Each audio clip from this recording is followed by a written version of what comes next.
Hello guys, welcome back to my YouTube channel smart. ഇന്ന് നമ്മൾ നോക്കാൻ പോകുന്നത് വേങ്ങേൽ കുഞ്ഞിരാമൻ നയനാറിൻ്റെ മദിരാശി പിത്തലാട്ടമാണ്. കേസരി നയനാർ മലയാള ചെറുകഥയുടെ ആദ്യകാല ശില്പിയാണ്. ഒരു വ്യക്തിയുടെ സ്വഭാവ വിശേഷമോ ഒരു സംഭവത്തിൻ്റെ ആഘാതമോ കേന്ദ്രബിന്ദുവാക്കി രചിക്കുന്നതായിരുന്നു നയനാരുടെ കഥകൾ. പരിഷ്കര ഭ്രമം പിടികൂടിയ ഒരു തറവാട്ടനന്തരൻ മദിരാശിയിൽ ചെന്ന് പുലിവാല് പിടിക്കുന്നതാണ് മദിരാശി പിത്തലാട്ടം എന്ന പേരിൽ ചിത്രീകരിക്കുന്നത്. മരുമക്കത്തായത്തിൻ്റെ ദോഷങ്ങളും തറവാട്ടുകാരണവരുടെ അനീതിയും പട്ടണ ജീവിതത്തോടുള്ള ആഭിമുഖ്യവും എല്ലാം കഥയിൽ സ്ഥാനം പിടിച്ചിട്ടുണ്ട്. തറവാട്ടനന്തരന് മദിരാശിക്ക് പോകണമെന്ന മോഹമുദിച്ചു. അല്പം ഇംഗ്ലീഷൊക്കെ പഠിച്ചിട്ടുണ്ട്. അമ്മാവൻ്റെ മക്കൾ അവിടെ പഠിക്കുന്നു. അച്ഛനും അമ്മാവനും ഉദാസീനത ഭാവിച്ചതുകൊണ്ട് കഥാനായകന് പഠിക്കാൻ കഴിഞ്ഞില്ല. അതിൻ്റെ കുറവ് നികത്താൻ ഒരു മദിരാശി യാത്ര നടത്താമെന്ന് നിശ്ചയിച്ചു. അവിടെ ചെന്നാൽ നല്ല ഡോക്ടർമാരുടെ ചികിത്സ കിട്ടും, ചെറിയ രോഗങ്ങൾക്ക് ശാന്തി കിട്ടും. ഇങ്ങനെയൊക്കെ സങ്കല്പിച്ച് അയാൾ കുറേ പണം കൈക്കലാക്കി മദിരാശിക്ക് പുറപ്പെട്ടു. നഗരത്തിൽ ചെന്നാൽ പരിഷ്കാരിയായി കഴിയണം, അവിടുത്തെ കാഴ്ചകൾ കാണണം. ഇതിനൊക്കെ കൗതുകമുണ്ടാകും. അമ്മാവൻ്റെ മക്കൾ പഠിക്കാൻ പുറത്തു പോയ സമയം അവരുടെ കുപ്പായവും സ്യൂട്ടും തരം പോലെ എടുത്തണിഞ്ഞ് നഗരം ചുറ്റാൻ ഇറങ്ങി.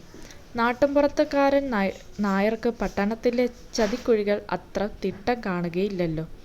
അനന്തരവൻ നായർ അന്യദേശക്കാരനാണെന്നും പ്രമാണിയുമാണെന്നും മനസ്സിലാക്കിയ മദിരാശിക്കാരൻ മാന്യത നടിച്ച് ചർച്ചയ്ക്ക് കൂടി.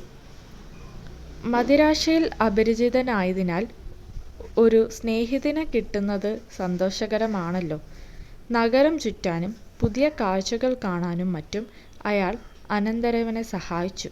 പല ദിക്കിലും ഉള്ള വിശേഷ കാഴ്ചകൾ കാണാനും പുതിയ ഷോപ്പുകളിൽ കടന്ന് ഓരോ സാധനം വിലപേശി വാങ്ങാനും ഇരുവരും ഉത്സാഹിച്ചു. സൗഹൃദം മുറുകിയപ്പോൾ അവർ ആൺമലയാളത്തെപ്പറ്റിയും പെൺമലയാളത്തെപ്പറ്റിയും പല നേരം പോക്കുകളും പറഞ്ഞു. പല ദിക്കിലും ചുറ്റിത്തിരിഞ്ഞ് വൈകിട്ട് മൗണ്ട് റോഡിൽ എത്തിയപ്പോൾ സ്വർഗലോകം നേരിൽ കാണുന്നതായി ശങ്കിച്ചുപോയി. അത്ര നേരം നടന്നതുകൊണ്ട് ദാഹവും ക്ഷീണവും തോന്നുകയാൽ വിശേഷപ്പെട്ട ഒരു ഹോട്ടലിൽ കടന്നു.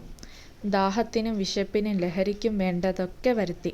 ഇതൊക്കെ മദിരാശിക്കാരൻ്റെ സൽക്കാരമാണെന്നാണ് തോന്നലിൽ അനന്തരവൻ നായർ അതിരുവിട്ട് ആസ്വദിച്ചു. തൻ്റെ പതിവ് ശീലങ്ങൾ ഇതൊക്കെയാണെന്ന് പറഞ്ഞ് മദിരാശിക്കാരൻ മാന്യത വിടാതെ പെരുമാറി.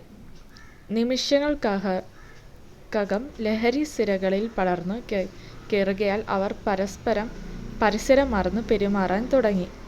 അത്തരം വിനോദത്തിലും സൽക്കാരത്തിലും ആസക്തി തോന്നിയ അനന്തരവന് അവിടുത്തെ ആർഭാട ജീവിതത്തിൽ ആസക്തി തോന്നി. നഗരത്തിലെ ചില ക്ലബ്ബുകളിൽ ചേർന്ന് വിനോദങ്ങളിൽ പങ്കുചേരണമെന്ന ആഗ്രഹം ഉദിച്ചു. മദിരാശിക്കാരൻ അതിനെ പ്രേരിപ്പിക്കുകയും ചെയ്തു.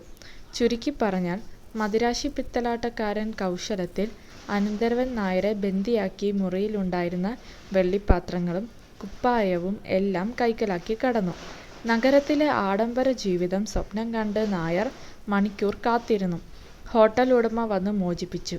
അയാൾ ഇളിയഭേദനായതു മാത്രമല്ല, പോലീസ് കേസിലും പെട്ടു. ആകെയുണ്ടായിരുന്ന പരിഭ്രമത്തിൽ മുമ്പ് പഠിച്ച മുറി ഇംഗ്ലീഷ് മറന്നു പോയതിനാൽ ഹോട്ടൽ ഉടമയോടും പോലീസുകാരോടും വിവരങ്ങൾ തെളിച്ചു പറയാൻ കഴിഞ്ഞില്ല.